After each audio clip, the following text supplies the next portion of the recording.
Jeep تیزی سے گھوم کر کوٹھی کی پہلی گلی میں آ گئی۔ رائے دل نواز کی پچارو گلی کے اگلے موڑ پر گھوم رہی تھی۔ شاہد علی نے جیپ کی رفتار بڑھا دی۔ اس کے ساتھ ہی شجاعت علی نے سیٹ پر باہر کی طرف جھک کر فائر کیا تھا، مگر پجارو مڑ چکی تھی۔ جیپ جلد ہی دوسری سڑک پر آ گئی۔ پجارو تقریباً 200 گز آگے نکل چکی تھی اور اس سے بھی فائرنگ کی جا رہی تھی۔ شجاعت علی کے ہاتھ میں آٹومیٹک رائفل تھی۔ وہ پجارو پر مسلسل فائرنگ کر رہا تھا۔ کھلی چھت والی جیپ کے پچھلے حصے پر کھڑے دونوں کانسٹیبل بھی فائرنگ کر رہے تھے۔ ASI شاہد جیپ کو سڑک پر لہراتے ہوئے اس کی رفتار بڑھاتا جا رہا تھا۔ پجارو سے چلائی جانے والی ایک گولی شاہد اور شجاعت علی کے درمیان ونڈو سکرین توڑتی ہوئی نکل گئی۔ ایک لمحے کو اسٹیئرنگ پر شاہد کی گرفت ڈھیلی ہوئی تھی، لیکن پھر وہ فوراً ہی سنبھل گیا۔ دفعتاً فضا میں ایک زوردار دھماکہ ہوا۔ جیپ سے چلائی جانے والی ایک گولی پجارو کی پچھلی ٹائر پر لگی۔ ٹائر ایک دھماکے سے پھٹ گیا اور تیز رفتار جیپ لڑکھڑاتی ہوئی دیوار سے ٹکرا کر رہ گئی۔ صرف 2 سیکنڈ بعد جیپ بریکوں کی تیز چرچراہٹ کی آواز کے ساتھ پجارو سے چند گز کے فاصلے پر رکی۔ شجاعت علی اور اس کے ماتحت جیپ سے اتر کر اس کی طرف دوڑے۔ جیپ میں 2 آدمی تھے۔ پچھلی سیٹ پر رائے دل نواز کا ایک گن مین تھا، جس کے کاندھے سے خون بہہ رہا تھا۔ شاید پولیس کی آخری گولی اسے لگی تھی۔ رائے دل نواز اسٹیئرنگ کے سامنے بیٹھا تھا، وہ صحیح سلامت تھا۔ اس نے شجاعت علی کو دیکھ کر دونوں ہاتھ اٹھا دیے۔ سب انسپکٹر شجاعت علی کی آنکھیں سرخ ہو رہی تھیں، انگارے برس رہے تھے اس کی آنکھوں سے۔ اس نے رائفل سیدھی کر لی۔ میں جانتا ہوں کہ اس مرتبہ بھی تم گرفتاری کے بعد ضمانت پر رہا ہو جاؤ گے، مگر شجاعت علی کے حلق سے غراہٹ نکلی، لیکن میں تمہیں زندگی ہی سے رہائی دلا رہا ہوں تاکہ بار بار ضمانتوں کا یہ سلسلہ ہی ختم ہو جائے۔ رائے دل نواز کا چہرہ دھواں ہو گیا۔ وہ شجاعت علی کا مطلب سمجھ گیا تھا۔ نہیں، تم ایسا نہیں کر سکتے، وہ چیخا۔ مجھے اس سے کون روک سکتا ہے؟ شجاعت علی غرایا۔ اپنی موت کو سامنے دیکھ کر کانپ کیوں رہے ہو؟ تم نے ان ماؤں کی چیخیں نہیں سنی جن کے لختے جگر تم نے خون میں نہلا دیے تھے؟ ان بہنوں کی آہ و فغاں تمہارے کانوں تک نہیں پہنچی جن کے سروں سے تم نے دوپٹے نوچے تھے؟ ان بوڑھوں کی فریادیں تم نے نہیں سنی جن کے بڑھاپے کے سہاروں کو تم نے گولیوں سے چھلنی کروایا تھا؟ معصوم اور بے گناہ نوجوانوں کو موت کے اندھیرے غار میں دھکیلتے ہوئے تمہیں ذرا بھی خوف نہیں آیا تھا، اور اب موت کو اپنے سامنے دیکھ کر خوف اور دہشت سے کانپ رہے ہو۔ اب کوئی وزیر، کسی اسمبلی کا ممبر، کوئی سرمایہ دار تمہاری ضمانت نہیں کرا سکے گا۔ شجاعت علی خاموش ہو کر ایک لمحے اس کے چہرے کی طرف دیکھتا رہا اور پھر آٹومیٹک رائفل کا ٹریگر دبا دیا۔ لاتعداد گولیاں رائے دل نواز کے جسم میں پیوست ہو گئی تھیں۔ اس کے جسم پر نمودار ہونے والے کئی سوراخوں سے خون کی دھاریں بہہ نکلی۔ شجاعت علی نے رائفل کا رخ پجارو کی پچھلی سیٹ پر زخمی گن مین کی طرف موڑ دیا۔ ان کی موت میں دوسروں کے لیے زندگی کا پیغام ہے۔ شجاعت علی بڑبڑاتا ہوا جیپ کی طرف بڑھ گیا۔ رائے دل نواز اور اس کے پروردہ دہشت گردوں کے خاتمے سے شہر میں دہشت گردی کی وارداتوں میں کمی نہیں آ گئی تھی۔ موت کے سائے اب بھی شہر پر منڈلا رہے تھے۔ شہر کے مختلف علاقوں میں قیامت صغریٰ کے مناظر اب بھی دیکھنے میں آ رہے تھے۔ ایک ایک گھر سے کئی جنازے اب بھی اٹھ رہے تھے۔ رائے دل نواز کی ہلاکت کا ایک نتیجہ ضرور نکلا تھا۔ سیاسی لیڈروں کو بیان بازی کے لیے ایک نیا موضوع مل گیا تھا۔ پولیس کے خلاف ایک نیا محاذ کھل گیا تھا۔ یہ سیاسی لیڈر شہر میں ساری خرابی کی ذمہ داری اب سب انسپکٹر شجاعت علی پر ڈال رہے تھے۔ اسے جلاد، فرعون اور بے لگام پولیس آفیسر جیسے خطابات سے نوازا جا رہا تھا۔ اسے پولیس کی ملازمت سے برطرف کر کے اس پر ایک معزز شہری کے قتل کا مقدمہ قائم کرنے کا مطالبہ کیا جا رہا تھا۔ سب انسپکٹر شجاعت علی مطمئن تھا اس نے کسی بے گناہ کو نہیں مارا تھا، ایک ایسے شخص کو کیفر کردار تک پہنچایا تھا جو درجنوں بے گناہوں کی ہلاکت کا ذمہ دار تھا۔ وہ 2 مرتبہ گرفتار ہوا تھا اور دونوں مرتبہ ضمانت پر رہا ہو گیا تھا۔ اسے یقین تھا کہ تیسری مرتبہ گرفتاری کے بعد وہ پھر اپنی ضمانت کروا لیتا اور 2-3 دن کے بعد ہی باعزت بری ہو جاتا۔ قانون میں بڑی لچک تھی اور اس جیسے بااثر معزز لوگوں کے لیے تو قانون میں مزید لچک پیدا ہو جاتی تھی۔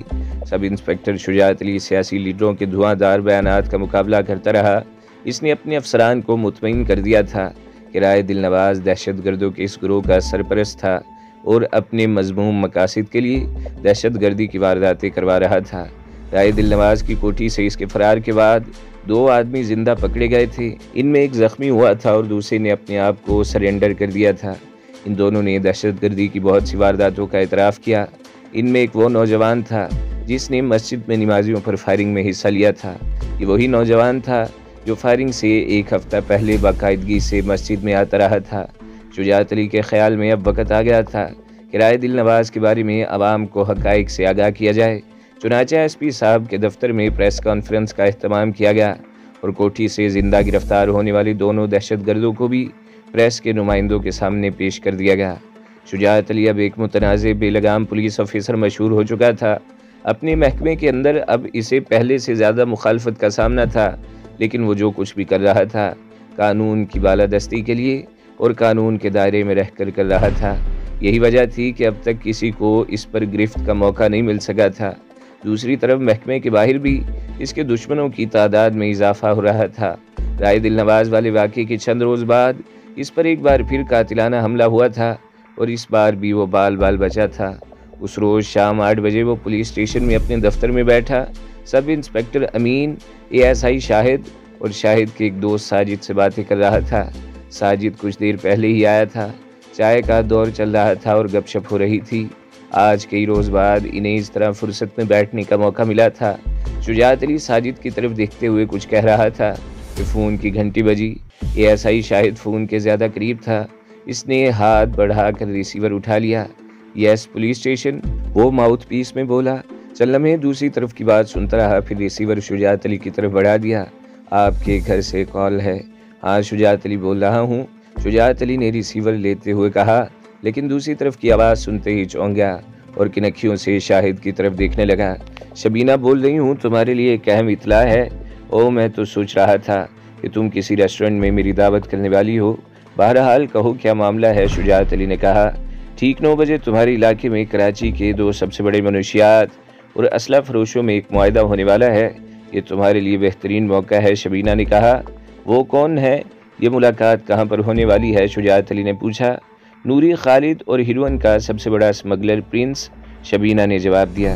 وہ ٹھیک 9 بجے 4A کے پچھلی طرف ندی کے کنارے ایک جھونپڑا نما کچے مکان میں جمع ہوں گے۔ اس مکان کے چاروں طرف کانٹے دار جھاڑیوں کی باڑ لگی ہوئی ہے اور مکان کے ارد گرد درختوں کی بھی بہتات ہے۔ ٹھیک ہے، سمجھ گیا۔ اور کوئی بات؟ شجاعت علی بولا۔ پچھلی مرتبہ ہیروئن کا اسمگلر پرنس تمہارا گھیرا توڑ کر بھاگ نکلا تھا۔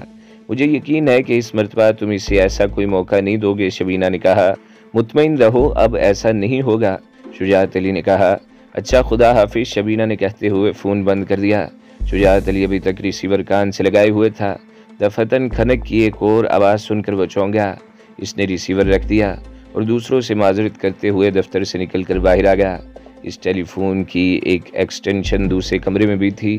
وہ اس کمرے کے سامنے سے گزرتے ہوئے برآمدے سے باہر نکل آیا، گیٹ سے باہر نکل کر ادھر ادھر جھانکا اور واپس آ گیا۔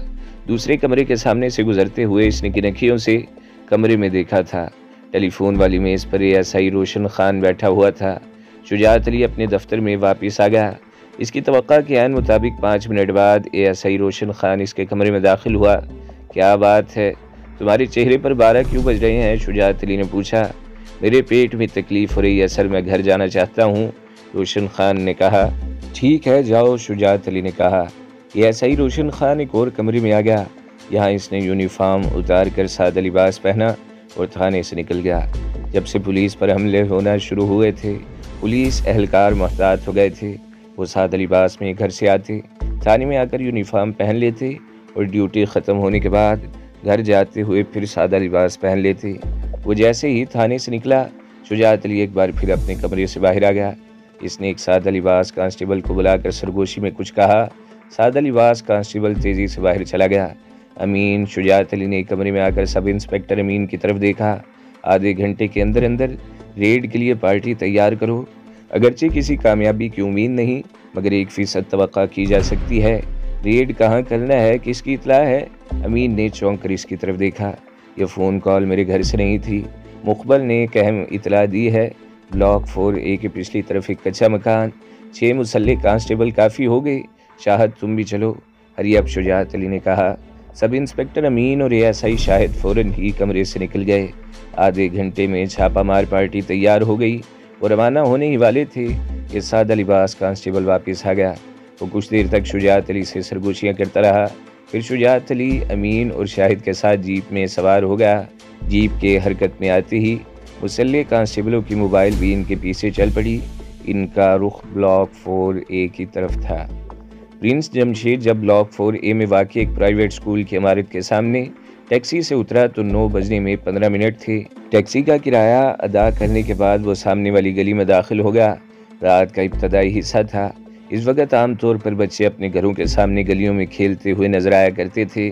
بڑی عمر کے لوگ بھی گھروں کے سامنے کرسیوں پر یا لان میں گھاس پر بیٹھے خوش گپیاں کیا کرتے تھے، لیکن آج گلیوں میں سناٹا تھا۔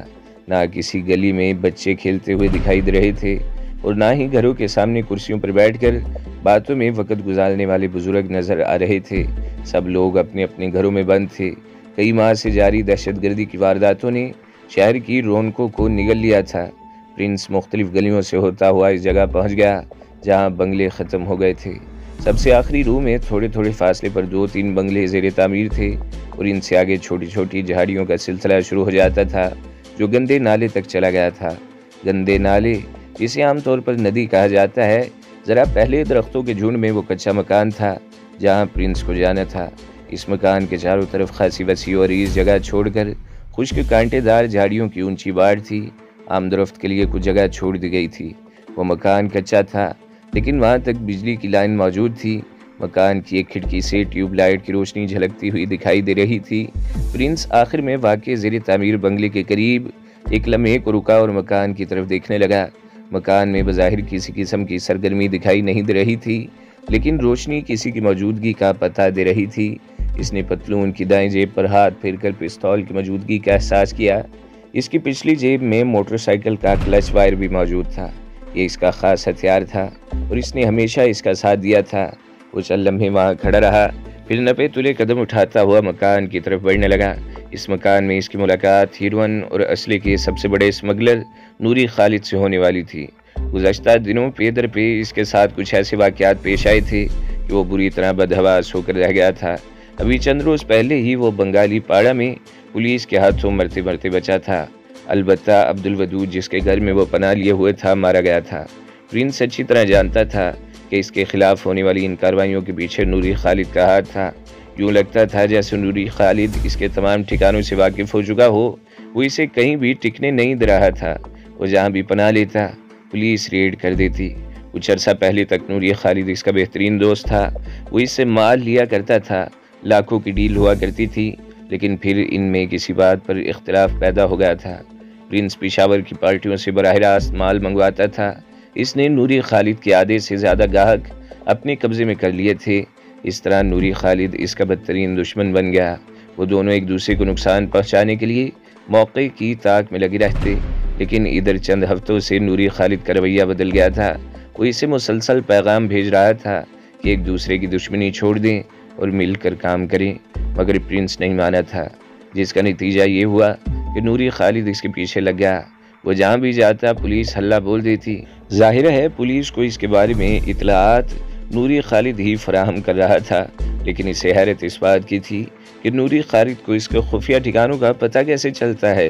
2 دن پہلے پرنس جمشید کو پھر نوری خالد کا پیغام ملا تھا کہ اگر وہ اس کی پیشکش قبول کر لے تو اس کی یہ تمام مشکلات ختم ہو جائیں گی، اور پولیس تو کیا، کوئی بھی ایجنسی اس کی طرف آنکھ اٹھا کر نہیں دیکھے گی۔ بڑی سوچ بچار کے بعد پرنس اس نتیجے پر پہنچا تھا کہ اگر اسے دریا میں رہنا ہے تو مگرمچھ سے بیر ختم کرنا پڑے گا، اور آج اس کے اور نوری خالد کے درمیان ایک معاہدہ ہونے والا تھا۔ نوری خالد نے اسے پیغام بھیجا تھا کہ وہ رات 9 بجے اس مکان میں پہنچ جائے، وہ بھی آ جائے گا۔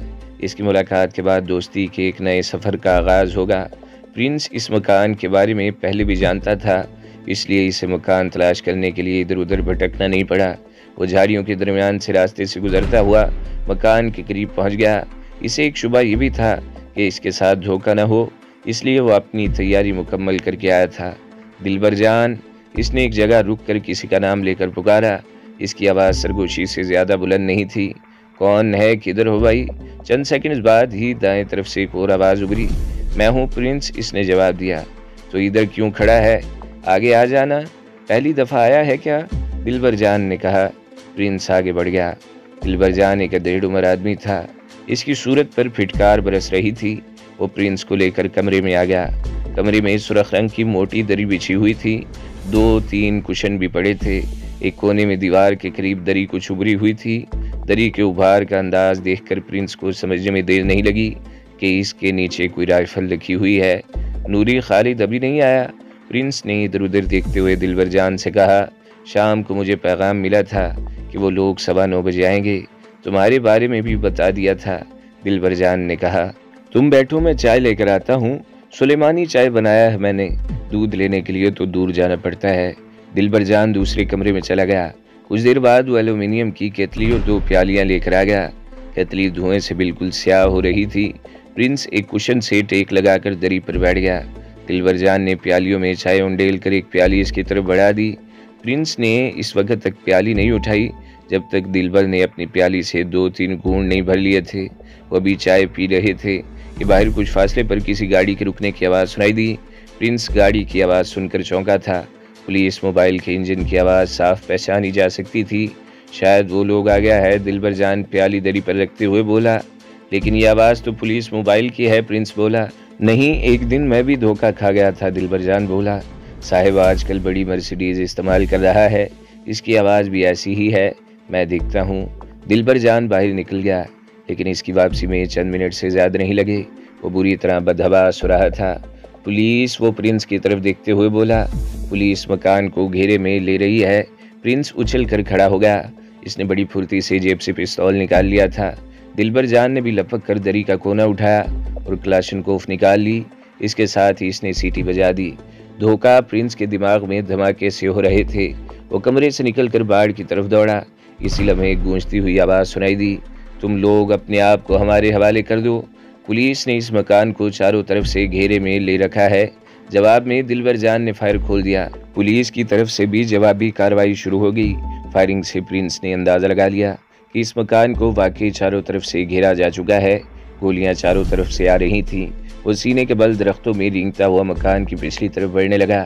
اس کا خیال تھا کہ اس طرف سے موقع ملا تو وہ ندی کی طرف نکلنے کی کوشش کرے گا۔ وہ رینگتا ہوا باڑ کے قریب پہنچ گیا، مگر اس طرف سے بھی فائرنگ ہو رہی تھی۔ اس طرف سے اگرچہ پولیس پر فائر نہیں ہو رہا تھا، مگر پولیس والے بے دریغ گولیاں چلا رہے تھے۔ پرنس نے ابھی تک کوئی گولی نہیں چلائی تھی۔ دوسری طرف سے دلبر جان فائرنگ کر رہا تھا۔ کچھ ہی دیر بعد اس کی خوفناک چیخ سنائی دی۔ اس کے ساتھ ہی اس کی طرف سے فائرنگ بند ہو گئی۔ وہ شاید ختم ہو گیا تھا، مگر پولیس والے بدستور فائرنگ کر رہے تھے۔ پرنس درختوں کی آڑ میں سینے کے بل رینگتا ہوا باڑ کے قریب پہنچ گیا۔ اس نے فرار کا راستہ بنانے کے لیے بائیں طرف پولیس والے پر فائرنگ کر دی۔ جواب میں اتنی گولیاں برسائی گئیں کہ اگر وہ درختوں کی آڑ میں نہ ہوتا تو چھلنی ہو چکا ہوتا۔ اندھا دھند برسائی جانے والی گولیوں سے باڑ کی خشک جھاڑیوں میں آگ لگ گئی تھی۔ جھاڑیاں بالکل سوکھی ہوئی تھیں۔ دیکھتے ہی دیکھتے آگ پھیلنے لگی۔ اب پرنس کے لیے فرار کا کوئی راستہ نہیں رہا تھا۔ سیز فائر، وہ چیخا، میں اپنے آپ کو قانون کے حوالے کرنے کو تیار ہوں۔ جواب میں ایک اور گونجتی ہوئی آواز سنائی دی۔ اس کے فوراً بعد فائرنگ بند ہو گئی۔ ہاتھ اٹھا کر سامنے آ جاؤ، کوئی گڑبڑ کرنے کی کوشش کی تو چھلنی کر دیے جاؤ گے۔ وہی آواز دوبارہ سنائی دی۔ آگ بڑھتی جا رہی تھی۔ پرنس نے پستول پھینک دیا اور ہاتھ اٹھا کر کھڑا ہو گیا۔ وہ چھوٹے چھوٹے قدم اٹھاتا ہوا سامنے آ گیا۔ سب انسپکٹر شجاعت بھی آگے آ گیا۔ اس کے ہاتھ میں آٹومیٹک رائفل تھی۔ اگر میں غلطی پر نہیں تو تم پرنس ہو جس کی مجھے تلاش تھی، شجاعت علی اسے رائفل کی زد میں لیتے ہوئے بولا۔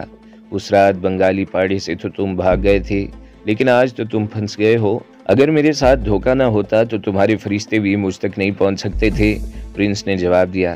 تم ایک بہادر آدمی ہو، اب تک نہ جانے کتنے آدمیوں کو موت کے گھاٹ اتار چکے ہو۔ ہیروئن کے زہر سے تم نے کتنے گھر اجاڑے ہوں گے، ان کی تعداد کا شاید تمہیں بھی علم نہ ہو، لیکن میں بہادر آدمیوں کی قدر کرتا ہوں۔